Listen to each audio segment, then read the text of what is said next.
Hi guys, welcome back to my channel. इस video में हम लोग illustration for bill of exchange का करेंगे। अगर आपको पूरी पोस्ट के लिए खुद को इनरोल करना है तो आपको कोई फीस पे करने की जरूरत नहीं है। आप सिर्फ चैनल को सब्सक्राइब करके खुद का इनरोलमेंट कंप्लीट कर सकते हो। स्टार्ट करते हैं इलास्ट्रेशन फॉर। देखो, 1 फरवरी को एक्स ने सेल किया है सामान वाई को 18,000 में। ये मैं लिखकर समझाती हूँ। देखो, एक्स ने सामान सेल किया है। एक्स ने सामान सेल किया है तो वाई ने क्या किया होगा? खरीदा होगा। वाई ने खरीदा होगा, ठीक है। तो इसका एंट्री क्या होगा देखते हैं। देखो, वाई ने खरीदा है तो वाई अपने बुक में क्या लिखेगा? परचेज अकाउंट डेबिट करेगा वो। तो यहाँ पे लिख लेते हैं परचेज अकाउंट डेबिट। देखो, एक्स ने सेल किया है तो एक्स अपने बुक में क्या लिखेगा? Sales account. तो एक्स लिखेगा टू सेल्स अकाउंट। अब जो गैप आ रहा है ना, उसमें एक दूसरे का नाम हो जाएगा। जैसे वाई अपने बुक में क्या लिखेगा? X account. और एक्स अपने बुक में क्या लिखेगा? Y account debit. अब मैं आपको रीजन समझाती हूँ कि यहाँ पे एक दूसरे का नाम क्यों आया। जैसे सपोज हम वाई है, हमने सामान खरीदा है, तो हम एक्स को अब पे करेंगे या नहीं? क्योंकि हम एक्स को पे करेंगे तो एक्स मेरे लिए क्या हुआ? लाइबिलिटी। इसलिए हमने एक्स को क्या किया? क्रेडिट किया। अब यहाँ पे हम आते हैं।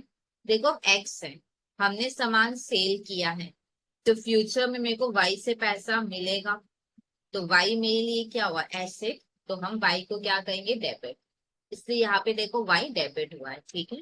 मैं यहाँ पे लिख लेती हूँ एसेट है, आपको नहीं लिखना है बिल्कुल भी। अच्छा, कितना वैल्यू था? 18,000। तो यहाँ पे हम लोग लिखेंगे 18,000।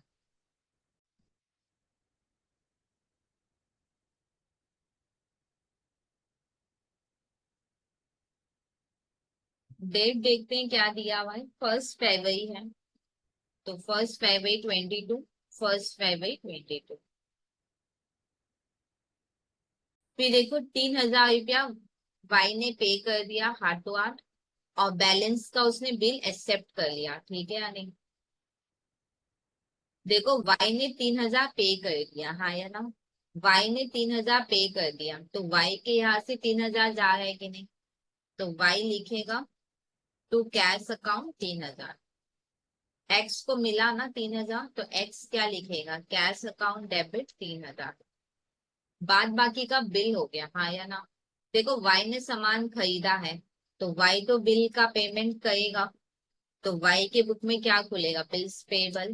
बिल्स पेबल मतलब बिल का वो पेमेंट करेगा। क्योंकि वाई ने सामान खरीदा है तो वाई बिल का पेमेंट करेगा। तो वाई के लिए बिल क्या हुआ? लाइबिलिटी। तो बिल्स पेबल क्या होगा? क्रेडिट होगा। तो यहाँ पे मैं लिख लेती हूँ to bills payable account. Balance amount कितना होगा? 18,000 का सामान खरीदा, 3,000 तो कैश दे दिया उसने, तो फिर बैलेंस कितना आया? 15,000। अब इधर देखो, इधर कौन सा बिल खुलेगा? एक्स ने सामान सेल किया है तो एक्स को तो बिल से पैसा मिलेगा, हाँ या ना? पैसा मिलेगा तो एसेट। तो फिर ये क्या होगा? डेबिट।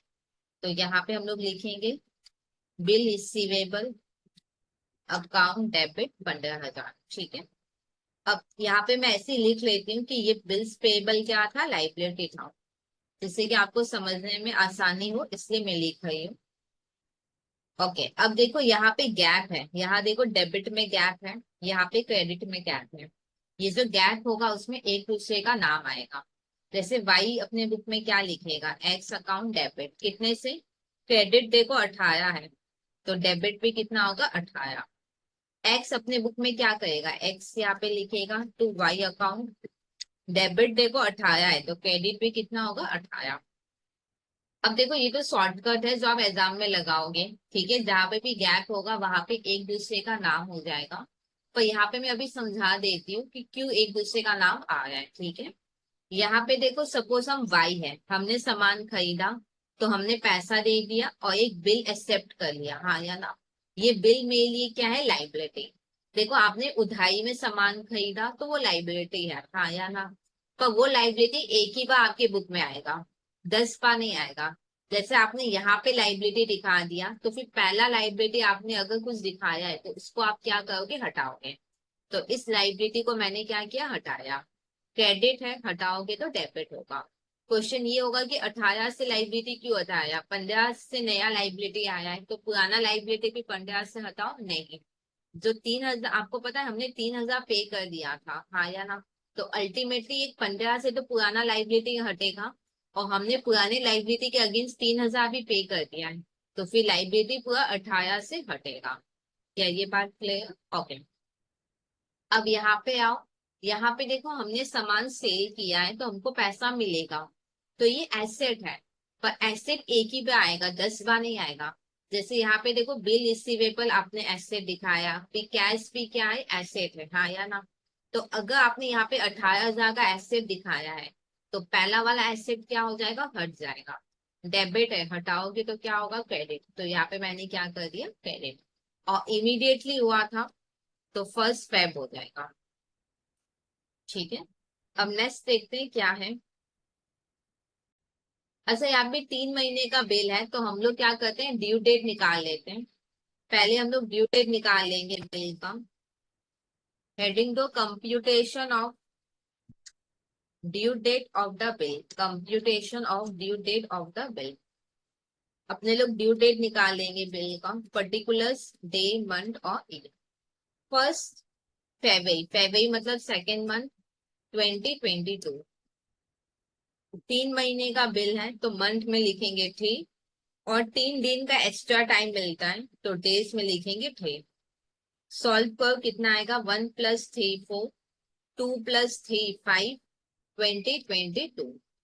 इसको हम लोग क्या बोल के लिखेंगे, इस दिन याद है वाई ने बिल एक्सेप्ट किया था, 1 Feb को वाई ने बिल एक्सेप्ट किया था, तो इसको हम लोग लिखेंगे डेट ऑफ एक्सेप्टेंस। 3 महीने का बिल था तो इसको हम लोग लिखेंगे ड्यू पीरियड, और 3 दिन का एक्स्ट्रा टाइम था तो इसको हम लोग लिखेंगे ग्रेस पीरियड। सॉल्व करोगे तो क्या आएगा, ड्यू डेट आ जाएगा। ठीक है। अब आगे देखते हैं क्या लिखा हुआ है। On the date of maturity, maturity के दिन। मैच्योरिटी के दिन मतलब कब, मैच्योरिटी के दिन मतलब 4 मई को। मैच्योरिटी के दिन मतलब 4 मई को। 4 मई को क्या हुआ, वाई ने रिक्वेस्ट किया एक्स को कि वो पुराना बिल कैंसिल कर दे। ठीक है, वाई ने रिक्वेस्ट किया है कि पुराना बिल क्या हो जाए, कैंसिल करे। तो फिर ठीक है, इस दिन हम लोग एंट्री पास करेंगे। देखो पुराना बिल क्या करना है, कैंसिल करना है, तो ठीक है करते हैं। बिल्स पेबल क्रेडिट है, कैंसिल करोगे तो क्या होगा, डेबिट। तो बिल्स पेबल अकाउंट डेबिट 15,000। ठीक है।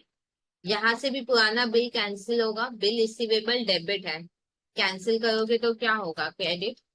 तो 2 बिल्स रिसीवेबल अकाउंट। अब जो गैप है उसमें याद है मैंने आपको पहले वाले में भी बताया था कि ड्यू डेट में ऑलवेज पहले बिल को लिखोगे, हाँ या ना। आपको पता है बिल हम लोग का हो चुका है लिखना। अब जो गैप आएगा उसमें एक दूसरे का क्या करेंगे, नाम लिखेंगे। जैसे वाई में क्या होगा, एक्स अकाउंट, और एक्स में क्या होगा, वाई अकाउंट डेबिट। ठीक है या नहीं। अब मैं आपको समझाती हूँ कि एक्स क्रेडिट क्यों हुआ। देखो हम वाई है, हमने सामान खरीदा, हमने बिल का पेमेंट किया ही नहीं। ड्यू डेट जब आया तो मैंने बिल कैंसिल करवा दिया, मतलब मैंने बिल का पेमेंट किया ही नहीं। तो हम लोग फी एक्स को पे करेंगे या नहीं। तो एक्स हमारे लिए फी से लाइबिलिटी हो गया, इसलिए हमने एक्स को क्रेडिट किया। अब हम सपोज एक्स है, हमने सामान सेल किया है, हमको बिल का पैसा मिला ही नहीं, तो हम लोग फी वाई से पैसा लेंगे, क्योंकि मेरे को फी वाई से पैसा मिलना है, तो वाई मेरे लिए एसेट हुआ। तो इसलिए हमने वाई को क्या किया, डेबिट किया। यहाँ पे कितने से वैल्यू होगा, डेबिट में अगर 15 है तो क्रेडिट में भी कितना होगा, 15। और इधर भी लिख लेते हैं 15। फिर देखो आगे क्या गिवन है। देखो मैच्योरिटी डेट में वाई ने रिक्वेस्ट किया एक्स को कि वो पुराना बिल कैंसिल कर दे, तो पुराना बिल हमने कैंसिल कर दिया। और वो क्या है कि एक नया बिल आप बना लो 2 महीने का। ठीक है, एक नया बिल बनाना है। एक नया बिल बनाने को वाई क्या है, 2 महीने का। ठीक है, 2 महीने का बिल बनाने को क्या है, इसका मतलब वो पैसा कब देगा, 2 महीने के बाद वो देगा। अब मेरे को एक चीज बताओ, जैसे वाई अब 2 महीने के बाद पैसा देगा, तो क्योंकि वाई अब 2 महीने के बाद पैसा दे रहा है, तो वाई को क्या देना होगा, इंटरेस्ट देना होगा, ठीक है। एक्चुअली आज के दिन वाई को बिल का पेमेंट करना था। अब वाई क्या है कि नहीं, आज तो हम पे नहीं कर पाएंगे, आप एक नया बिल बना लो 2 महीने का, मतलब वो पे अपने को 2 महीने के बाद करेगा। अब क्योंकि वाई 2 महीने के बाद पे करेगा, तो वाई को 2 महीने का क्या देना होगा, इंटरेस्ट देना होगा। उसी चीज के बारे में यहाँ पे आगे लिखा है। देखो बाद में एग्री हो गया, कौन एग्री हो गया, वाई एग्री हो गया कि वो इंटरेस्ट पे कर देगा, ठीक है। और इंटरेस्ट वो इमीडिएटली कैश में पे कर रहा है, ठीक है या नहीं। तो सबसे पहले हम लोग इंटरेस्ट का एंट्री दिखाएंगे, फिर इंटरेस्ट मिल रहा है उसका एंट्री दिखाएंगे, और फिर नया बिल बना है उसका एंट्री दिखाएंगे। समझ में आया कि नहीं। देखो यहाँ पे वाई एग्री किया है कि वो इंटरेस्ट पे कर देगा। इंटरेस्ट तो पे करना ही पड़ेगा ना, क्योंकि अब वो 2 महीने के बाद पैसा देगा, तो वाई को तो इंटरेस्ट देना ही पड़ेगा, आया ना। तो यहाँ पे एक इंटरेस्ट का एंट्री होगा, और वो इमीडिएट इंटरेस्ट का पैसा दे रहा है, तो सेकेंड एंट्री में इंटरेस्ट मिलने का एंट्री दिखाना होगा। फिर थर्ड में हम लोग नया बिल का एंट्री दिखाएं। ये बात क्लियर। ओके। तो सबसे पहले इंटरेस्ट का एंट्री हम लोग दिखाते हैं। देखो वाई, वाई बाद में पे करेगा, हाँ या ना, तो वाई को तो इंटरेस्ट देना पड़ेगा। तो वाई के लिए इंटरेस्ट क्या हुआ, एक्सपेंस हुआ, तो वो इंटरेस्ट अकाउंट क्या करेगा, डेबिट। ये सब 4 मई को हो गया है, ठीक है, इससे मैं वापस से डेट नहीं लिख रही हूँ। देखो एक्स को तो पैसा मिलेगा, तो एक्स के लिए इंटरेस्ट क्या हुआ, इनकम, तो वो लिखेगा टू इंटरेस्ट अकाउंट। वैल्यू कितना होगा ये देख लेते हैं। देखो कितना मिलना बाकी है, 15,000 मिलना बाकी था ना, ये देखो। एक्स, एक्स को कितना रुपया मिलेगा अब 2 महीने के बाद, क्योंकि एसेट 15,000 से खरा है, तो एक्स को कितना रुपया मिलेगा 2 महीने के बाद, एक्स को कितना रुपया मिलेगा, 15,000, हाँ या ना। तो 15,000 पे इंटरेस्ट कंप्यूट होगा। 15,000 पे कितना परसेंट है, 12%। और नया बिल 2 महीने का बना है, इसका मतलब भाई 2 महीने के बाद पैसा देगा, तो 2 महीने का इंटरेस्ट निकालेंगे। 300 आएगा, और इधर भी हम लोग क्या लिखेंगे, 300। अब जो गैप हुआ है ना, उसमें एक दूसरे का क्या हो जाएगा, नाम, ठीक है। जैसे वाई क्या लिखेगा, टू एक्स अकाउंट 300, और एक्स क्या लिखेगा, वाई अकाउंट डेबिट 300, ठीक है। अब देखो, अब मैं आपको समझा देती हूँ कि यहाँ पे गैप में एक दूसरे का नाम क्यों आया। ऐसे तो आप एग्जाम में शॉर्टकट ही लगाओगे, पर मैं समझा देती हूँ क्यों हुआ।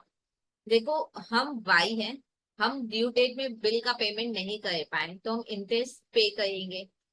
क्या मैंने इंटरेस्ट पे कर दिया है अभी, आंसर नहीं, इंटरेस्ट नेक्स्ट एंट्री में पे होगा। अभी मैंने इंटरेस्ट पे नहीं किया, तो अभी ये मेरी दी क्या हुआ, लाइबिलिटी। तो इसलिए मैंने एक्स को क्या किया, क्रेडिट किया। अब यहाँ पे समझो, हम एक्स है, हमको इंटरेस्ट मिलेगा, क्या हमको मिल गया है, नहीं, हमको मिलेगा वाई से, क्योंकि मेरे को वाई से मिलेगा, तो वाई मेरे लिए एसेट हुआ, इसलिए मैंने वाई को डेबिट किया। अब नेक्स्ट एंट्री में क्या हो गया, इमीडिएट कैश मिल गया। तो यहाँ पे देखो वाई इंटरेस्ट देगा, हाँ या ना। वाई इंटरेस्ट का पेमेंट करेगा, तो वाई अपने बुक में लिखेगा to cash account, Y interest pay करेगा, और एक्स को इंटरेस्ट मिलेगा, तो एक्स लिखेगा कैश अकाउंट डेबिट 300, ठीक है। अब जो गैप है उसमें एक दूसरे का क्या होगा, नाम आएगा। जैसे वाई क्या लिखेगा, एक्स अकाउंट डेबिट 300, और एक्स क्या लिखेगा, टू वाई अकाउंट 300। अब देखो मैं समझाती हूँ कि एक दूसरे का नाम क्यों आया, ठीक है। देखो वाई ने पे किया है, वाई ने क्यों पे किया, क्योंकि वाई की बुक में लाइबिलिटी खड़ा था, हाँ या ना। अब वाई जैसे ही पे कर देगा, तो वाई अपने बुक से लाइबिलिटी क्या करेगा, हटा देगा। क्रेडिट को हटाओगे तो क्या होगा, डेबिट, इसलिए एक्स यहाँ पे डेबिट हुआ है। अब एक्स के बुक में आओ, देखो एक्स को पैसा क्यों मिला, क्योंकि एक्स के बुक में एसेट खड़ा था, हाँ या ना। अब जैसे ही एक्स को पैसा मिल जाएगा, एक्स क्या करेगा, वाई को हटाएगा। डेबिट है, हटाओगे तो क्या होगा, क्रेडिट, इसलिए यहाँ पे वाई क्रेडिट हुआ है। देखो इंटरेस्ट का एंट्री हो गया, मिलने या पे करने का एंट्री हो गया। अब नए बिल का एंट्री करेंगे, ठीक है। तो नया बिल तो ये पे ही करेगा, क्योंकि इसने सामान खरीदा था, तो इसी को ही पे करना है। तो ये अपने बुक में क्या लिखेगा, टू बिल्स पेएबल अकाउंट। नया बिल कितने का बनेगा, आपको पता है, वाई ना 15,000 नहीं दे पाया था, आया ना। इधर ध्यान से देखो, वाई ना 15,000 नहीं दे पाया था, तो वाई को 15,000 देना है। इंटरेस्ट भी वाई को देना था, पर इंटरेस्ट वाई हाथों हाथ पे कर दिया, तो फाइनली 15,000 ही बाकी रह गया, तो नया बिल 15,000 का बनेगा। एक बार ध्यान से समझो, नया बिल कितने पे बनता है। देखो, नया बिल पता है, पुराने नए बिल में पुराना अमाउंट आएगा, और जो इंटरेस्ट वाई को देना है वो भी आता है। पर यहाँ पे देखो, वाई ने हाथों हाथ इंटरेस्ट पे कर दिया, हाँ या ना। तो अब कितना पे करना बाकी है, ओनली पुराना बिल का पेमेंट करना बाकी है। तो जो नया बिल बनेगा वो सिर्फ पुराने बिल जितना ही बनेगा, ठीक है। और यहाँ पे हम लोग लिखेंगे bills receivable, bill receivable account debit 15,000। ठीक है या नहीं, इसमें कोई प्रॉब्लम? एक बार फिर ध्यान से समझना, वाई वाई कितना नया बिल वाई साइन करेगा ना, तो नया बिल कितने का बनता है, पुराना बिल का अमाउंट प्लस इंटरेस्ट। यहाँ पे इंटरेस्ट ऐड नहीं करोगे, क्योंकि वाई इमीडिएटली इंटरेस्ट पे कर दिया है, तो सिर्फ वाई को अब सिर्फ पुराना बिल का ही पेमेंट करना बाकी है, तो नया बिल सिर्फ 15,000 का बनेगा। तो इधर भी बिल रिसीवेबल हम लोग कितना लिखेंगे, 15,000। अब जो गैप है उसमें एक दूसरे का क्या हो जाएगा, नाम। तो वाई अपने बुक में क्या लिखेगा, एक्स अकाउंट डेबिट, और एक्स अपने बुक में क्या लिखेगा, तो वाई अकाउंट। ठीक है। अब मैं समझा दूं कि क्यों हुआ। यहाँ पे देखो, बिल्स पेबल क्या है, मेरे लिए लाइबिलिटी, हाँ या ना। अब देखो, बिल्स पेबल लाइबिलिटी है, तो फिर ये वाला लाइबिलिटी क्या हो जाएगा, हट जाएगा कि नहीं। बिल्स पेबल 15,000 से आपने लाइबिलिटी दिखाया है, तो इसके पहले कोई लाइबिलिटी था, वो क्या होगा, हट जाएगा। एक्स क्रेडिट है, हटाओगे तो डेबिट होगा। क्या ये बात क्लियर? अब हम लोग यहाँ पे आते हैं कि वाई यहाँ पे क्रेडिट क्यों हुआ। आपको पता है वाई डेबिट हुआ था, वाई डेबिट था 15,000 से, हाँ या ना। अब जैसे bill receivable as an asset में बुक में खड़ा होगा, तो ये वाला एसेट क्या हो जाएगा, हट जाएगा। डेबिट है, हटाओगे तो क्रेडिट होगा, ठीक है। क्या ये बात क्लियर? देखो, पता है यहाँ पे वाई फी से एसेट था, पर पैसा जैसे ही मिल गया, तो फिर ये वाला एसेट क्या हो गया, 300 वाला हट गया। ठीक है या नहीं? तो नया बिल हो गया है। अच्छा, नया बिल 2 महीने का बना है ना, तो अब हम लोग पहले ड्यू डेट निकालते हैं नए बिल का। यहाँ पे फिर से एक स्टेटमेंट बनाएंगे, computation of due date of the new bill, of the new bill, और इधर लिखो ऑफ द ओल्ड बिल। ठीक है। पर्टिकुलर्स, डे, मंथ और ईयर। कहाँ से 2 महीना काउंट होगा, 4 मई से, हाँ या ना। तो 4 मई 2022, 2 महीने का बिल है, तो प्लस 2 मंथ और प्लस 3 दिन, तो फिर कितना होगा, 7/7/2022। ठीक है। तो ये 7 अगस्त क्या, 7 जुलाई क्या हो जाएगा, ड्यू डेट हो जाएगा। इस दिन वाई ने नया बिल एक्सेप्ट किया, तो इधर लिखेंगे डेट ऑफ एक्सेप्टेंस। 2 महीने का बिल बना है नया, तो लिखेंगे ड्यू पीरियड, और 3 दिन को लिखेंगे हम लोग ग्रेस पीरियड। ठीक है। अब देखते हैं फिर आगे क्या है। अब देखो, एक्स एग्री कर गया कि ठीक है, पुराना बिल कैंसिल कर देंगे और नया बिल बना लिया। नया बिल लेकिन पे हो गया है मैच्योरिटी के समय, ठीक है। मेट मतलब पेड, मेट मतलब पेड। वाई ने नया बिल पे कर दिया, तो नया बिल का एंट्री ड्यू डेट कब आएगा, 7 जुलाई, तो 7/7/22। ये किसका बुक था, इधर है वाई का बुक, हाँ यार। इधर से मैं कुछ ट्रांजेक्शन हटा दे रही हूँ। ये था वाई, और इधर है एक्स। ड्यू डेट में देखो क्या होगा, ड्यू डेट में क्या होगा, वाई पे करेगा, वाई के बुक में लाइबिलिटी है, तो वाई पे करेगा, तो वाई लिखेगा टू बैंक अकाउंट 15,000, और एक्स को तो मिलेगा, तो एक्स लिखेगा बैंक अकाउंट डेबिट 15,000। अब जो गैप होगा उसमें क्या होगा, एक दूसरे का नाम नहीं, ये ड्यू डेट है, तो पहले आप ट्राई करो बिल लिखने का, हाँ या ना। तो यहाँ पे देखो बिल्स पेबल है, तो ये कैंसिल हो जाएगा, तो बिल्स पेबल अकाउंट डेबिट 15,000। यहाँ पे देखो बिल रिसीवेबल खड़ा है, तो फिर यहाँ पे हम लोग लिखेंगे टू बिल्स रिसीवेबल अकाउंट। ठीक है। अब मैं आपको समझा भी देती हूँ कि बिल क्यों आया। देखो वाई ने क्यों पे किया, क्योंकि वाई की बुक में लाइबिलिटी खड़ा था, आया ना। अब जैसे ही वो पे कर देगा तो ये लाइबिलिटी क्या हो जाएगा, खत्म। क्रेडिट है, खत्म करोगे तो डेबिट होगा। एक्स को पैसा क्यों मिला, क्योंकि एक्स के बुक में एसेट खड़ा था, आया ना। अब जैसे ही पैसा मिल जाएगा तो ये एसेट क्या हो जाएगा, खत्म। डेबिट को खत्म करोगे तो क्या हो जाएगा, क्रेडिट। अब देखो एक चीज यहाँ पे देखा था कि अपने को जर्नल एंट्री पास करना है, ड्रॉवर और ड्रॉवे, हाँ या ना। ड्रॉवर मतलब जो बिल बनाता है, यहाँ पे कौन बिल बनाएगा, जिसको पैसा मिलना है। तो एक्स यहाँ पे बिल बनाएगा, तो एक्स हो गया ड्रॉवर। ड्रॉवी मतलब जिसके ऊपर बिल बन रहा है। वाई पे करेगा तो वाई के ऊपर बिल बनेगा, तो वाई हो गया यहाँ पे ड्रॉवी। ठीक है। ड्रॉवर मतलब जो बिल बनाएगा, बिल कौन बनाएगा, जिसको पैसा मिलना है। यहाँ पे एक्स को पैसा मिलना है तो एक्स हुआ ड्रॉवर। ड्रॉवी मतलब जिसके ऊपर बिल बन रहा है। जैसे यहाँ पे वाई के ऊपर बिल बनेगा तो यहाँ पे वाई हो गया ड्रॉवी। ठीक है। देखो मैंने ट्राई किया कि सारे डाउट्स मैं अपने तरफ से ले लूं, फिर भी कोई डाउट रह जाए तो आप कमेंट सेक्शन में लिख सकते हो, मैं आपके डाउट डेफिनेटली क्लियर करूंगी।